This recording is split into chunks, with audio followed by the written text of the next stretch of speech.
Hello दोस्तों, good morning. देव class में आपका स्वागत है। दोस्तों, आज आपके लिए हम लाए हैं एक अगला टॉपिक, किरचॉफ का नियम। दोस्तों, इससे पहले आप लोगों को हम पढ़ा चुके हैं कि समांतर श्रेणी क्या होता है।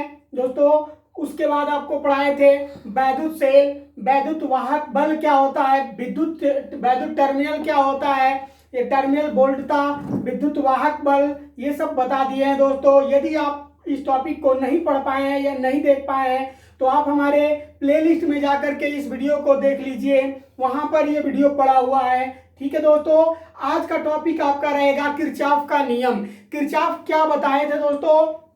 उन्होंने यह बताया था कि जब कोई धारा प्रवाहित की जाती है किसी परिपथ के अंदर, तो कुल धाराओं का जो योग होता है, यदि कुछ धाराएं उसके विपरीत दिशा में चलती हैं तो उन दोनों धाराओं का योग जो होता है, सभी धाराओं का योग कह ले दोस्तों तो शून्य होता है।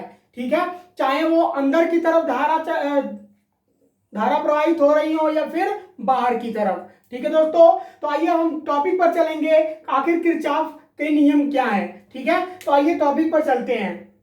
उन्होंने दो नियम दिया था। प्रथम नियम क्या था? तो प्रथम नियम में उन्होंने यह बताया था दोस्तों, प्रथम नियम दिए तो उन्होंने यह बताया कि जितनी भी धाराएं होती हैं, जितनी भी धारा का मान होता है वो क्या होता है दोस्तों? शून्य होता है। सभी धाराओं का जो मान होता है वो शून्य होता है किसी परिपथ के अंदर।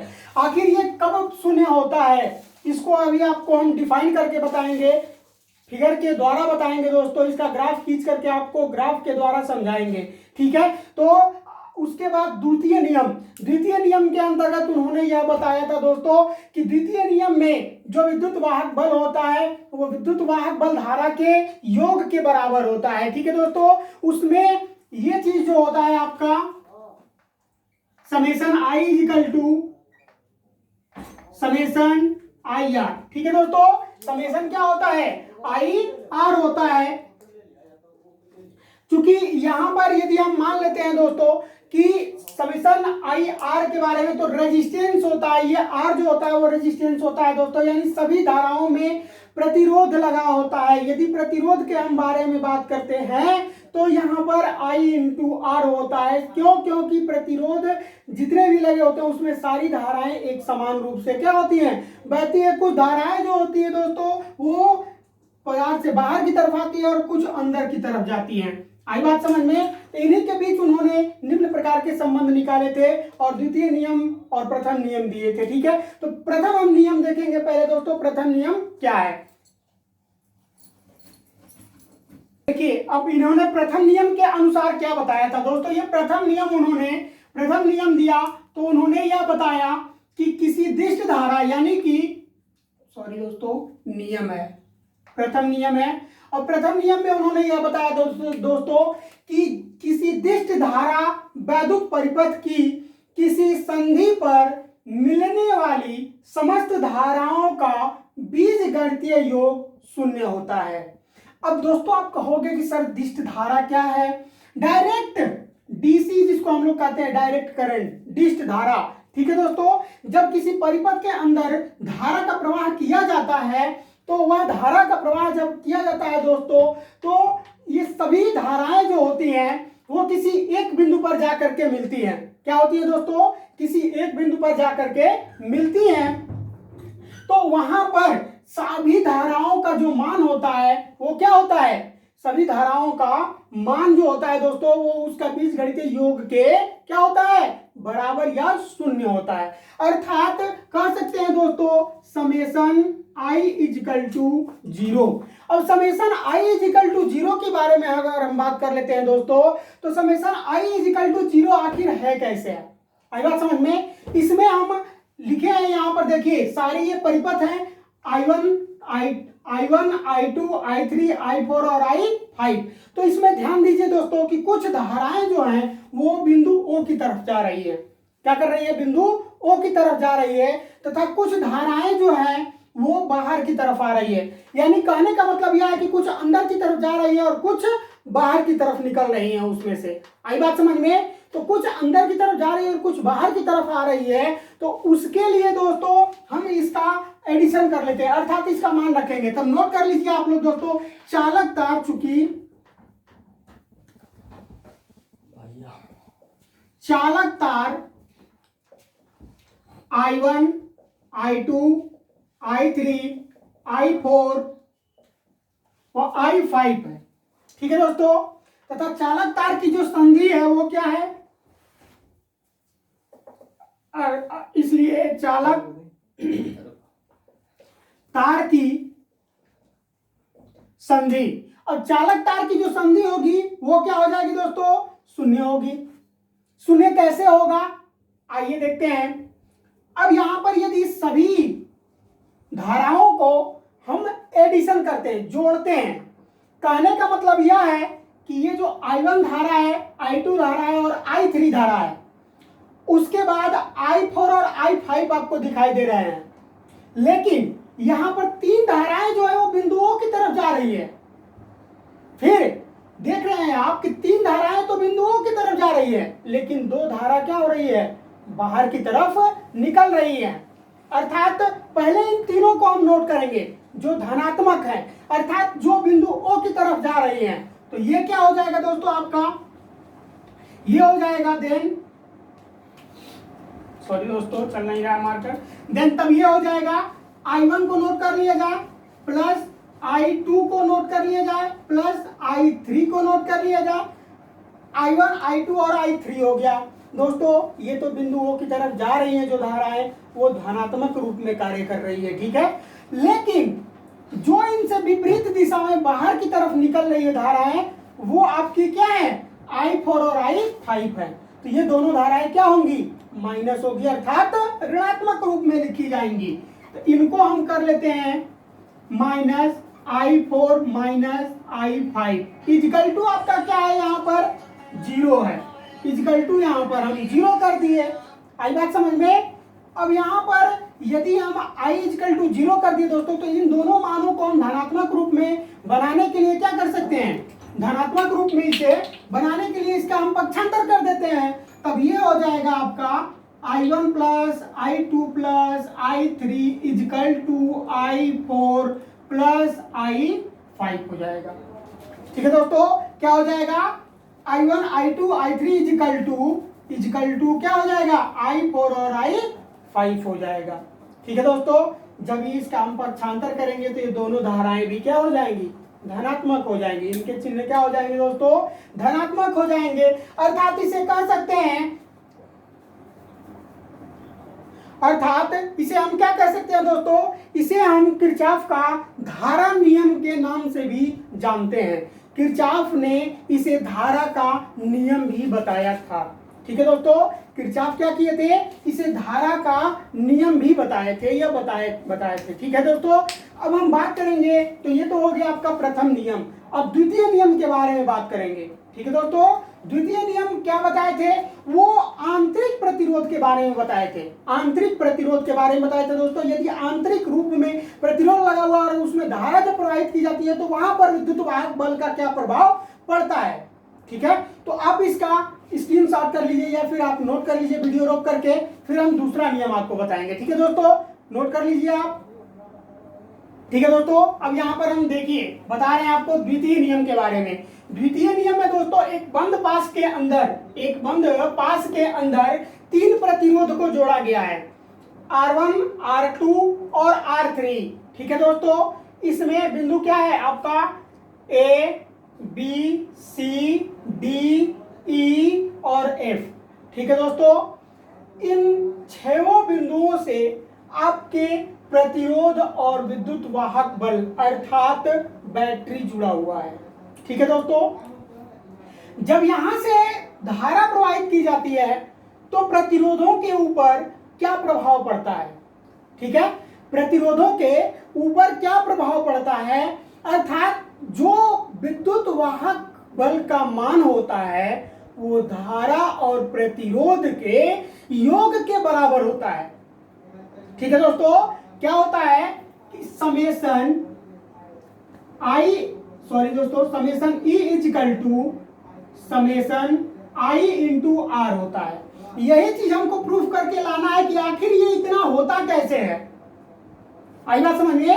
तो देखिए यहां पर हम नोट कर दिए हैं, कह रहा है दोस्तों कि किसी वैद्युत परिपथ के बंद पास अथवा लूप के विभिन्न खंडों में प्रवाहित धाराओं एवं उनके संगत प्रतिरोधों।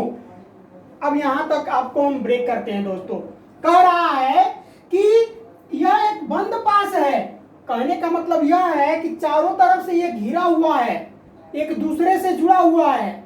यदि यही पास ऐसे खुला होता दोस्तों तो इसे हम खुला कहते, लेकिन ये चारों तरफ से क्या है, बंद है। आई बात समझ में? कह रहा है दोस्तों कि किसी बंद पास के अंदर जो धारा है I1 और I2, उसके संगत प्रतिरोध R1, R2 और R3, उसके संगत प्रतिरोध R1, R2 और R3 और धारा I1, I2 और नीचे वाला जो है दोस्तों तीसरा प्रतिरोध जो है आपका R3 वाला, ये I1 प्लस I2 के बराबर है। दोनों को यहां पर जोड़ दिया गया है। आई बात समझ में? इन दोनों को जोड़ करके हम एक क्या किए हैं दोस्तों, पास प्राप्त किए हैं। आई बात समझ में? तब ये कह रहा है कि संगत प्रतिरोधों के गुणनफलों का बीजगणितीय योग उस पास में कार्य करने वाले समस्त वैद्युत वाहक बलों का बीजगणितीय योग के बराबर होता है। अर्थात इतना होता है दोस्तों। इसी चीज को हमें प्रूफ करना है। आई बात समझ में? तो आइए इसे आप नोट कर लीजिए ताकि हम आगे चलते हैं, प्रूफ करते हैं आप दोस्तों। ठीक है, आप नोट कर लीजिए। तो अब बीजगणितीय योग जो होता है दोस्तों एक दूसरे के बराबर होता है। अर्थात आप लिख सकते हैं यहां पर sigma E equal to sigma I R. यहां पर एक चीज आपके दिमाग में चल रहा होगा कि सर ये क्या है, ये क्या है? तो आपको हम बता दें बच्चों कि यहाँ पर बहुत सारी धाराएं हैं। ठीक है, तो अलग अलग धारा लिखेंगे तो बहुत सारा मान हो जाएगा ना, होगा कि नहीं होगा? उसी तरह से प्रतिरोध बहुत सारे इसके अंदर लगे हुए हैं, तो सारे प्रतिरोध को यदि हम लिखेंगे तो बहुत लंबा लिखना पड़ेगा। इसलिए यह एक समेशन लगा दिया गया है। इसका मतलब ये लगाने का मतलब यह होता है दोस्तों कि ये I और R कई बार हैं। उसी तरह से जब यहाँ पर I और R कई बार होंगे तो विद्युत वाहक बल भी क्या होगा, कई बार होगा। होगा कि नहीं होगा? बिल्कुल होगा। तो ये summation E equal to summation I into R हो गया। ठीक है, अब यहां पर इसको हम क्या करेंगे, डिफाइन करेंगे, अर्थात प्रूफ करेंगे हम लोग। मान रख लिया जाए यहां पर। अब चूंकि दोस्तों ये समेशन क्या है, E विद्युत वाहक बल है। क्या है दोस्तों, समेशन E जो है वो विद्युत वाहक बल है। इसी से करंट दिया जा रहा है। इस पास के अंदर E1 से करंट देने पर दोस्तों ये धारा इधर से बहती है नीचे की तरफ। आई बात समझ में? E2 से जब हम देते हैं दोस्तों तो ये इधर की तरफ जाती है या इधर की तरफ आएगी। आई बात समझ में? समझ में आया जी? तो अब आगे चलते हैं। लिख लीजिए यहां पर, चूंकि धारा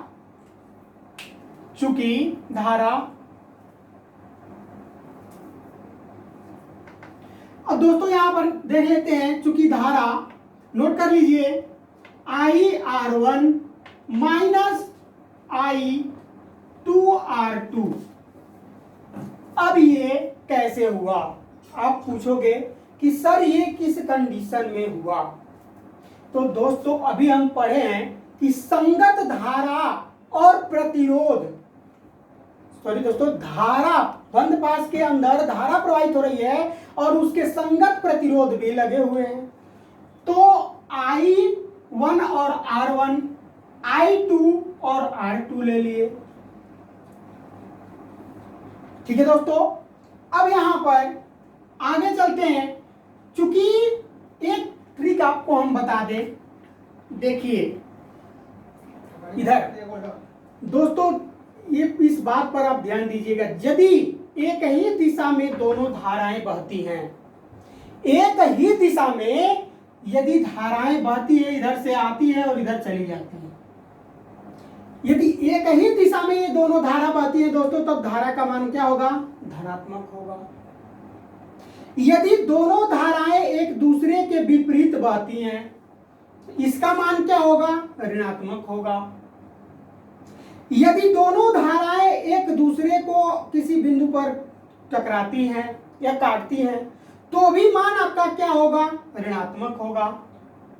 यानी आप इस बात को ध्यान दीजिएगा, द्वितीय नियम में, किरचॉफ के द्वितीय नियम में इस बात को ध्यान दीजिएगा दोस्तों कि जब दो धाराएं आपस में टकराती हैं या एक दूसरे के विपरीत होती हैं, तो दोनों कंडीशन में ऋणात्मक होती हैं, और जब दोनों धाराएं एक दिशा में गति करती हैं तो वो धनात्मक होती है। आई बात समझ में? उस कंडीशन में धनात्मक होती है। ठीक है दोस्तों, अब आइए देखते हैं आगे। यहां पर ये हो जाएगा आपका E1 माइनस E2। भैया धारा जब आपका विपरीत होगा तो विद्युत वाहक बल भी तो होगा कि नहीं होगा? बिल्कुल होगा। तब ये E1 minus E2 is equal to I1 R1 minus I2 R2 हो गया। आई बात समझ में? अब नोट कर लीजिए यहां पर दोस्तों, चूंकि यदि हम मान लेते हैं दूसरे परिपथ के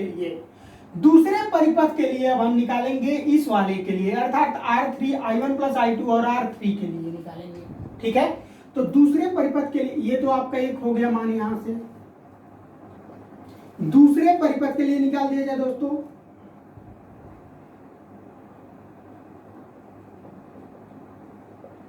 तो दूसरे परिपथ के लिए जब हम निकालेंगे तब ये क्या हो जाएगा? E2 से इसको करंट मिल रहा है, अर्थात E2 बराबर ये हो जाएगा आपका I2 R2 प्लस ब्रैकेट में I1 I2 इंटू R3।